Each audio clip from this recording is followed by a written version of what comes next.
ಅಂತೇಳಿ ನಿಮ್ಮನ್ನು ಮಾಡಬೇಡ್ರಿ ಅಂತ ಹೇಳ್ದವ್ರು ಯಾರ್ರಿ? ಈ ಒಂದು ಇಂಡಸ್ಟ್ರೀಲಿ ನಾನು ವಾದನೆ ಮಾಡ್ತಾರದು ಪ್ರತಿದಿನ. ನೀವು ಯಾರೋ 20 ವರ್ಷ 30 ವರ್ಷ 40 ವರ್ಷದಿಂದ ಇದ್ದೀರಾ, ಯಾಕೆ ಮಾತಾಡಿಲ್ಲ ಇವತ್ತಿನವರೆಗೂ?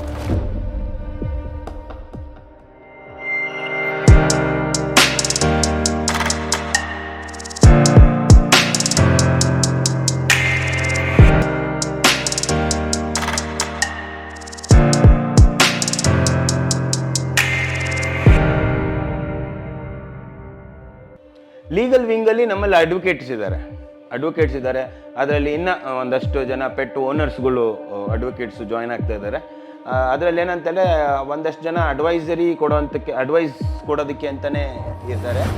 ಆ್ಯಂಡ್ ಒಂದಷ್ಟು ಜನ ಕೋರ್ಟಲ್ಲಿ ನಮ್ಮ ಪರ ವಾದ ಮಾಡೋದಕ್ಕೆ, ಮತ್ತು PIL ಫೈಲ್ ಮಾಡೋದಕ್ಕೆ, ಆಮೇಲೆ ಕೋರ್ಟಲ್ಲಿ ಡೈರೆಕ್ಷನ್ ತೊಗೊಳೋದಕ್ಕೆ ಅಂತೇಳಿ ಒಂದಷ್ಟು ಜನ ಅಡ್ವೊಕೇಟ್ಸ್ ಇದ್ದಾರೆ. ಸರ್, ಒಂದೇನಂತೇಳಿದ್ರೆ ನೀವು ಪದವಿ ತಗೊಂಡ್ರೆ ಅದು ಪುಸ್ತಕದ ಬದನೇಕಾಯಿ ಅಷ್ಟೇ. ನೀವು ಓದಿದ್ದೀರ ಅಷ್ಟೇ ಕಾನೂನ.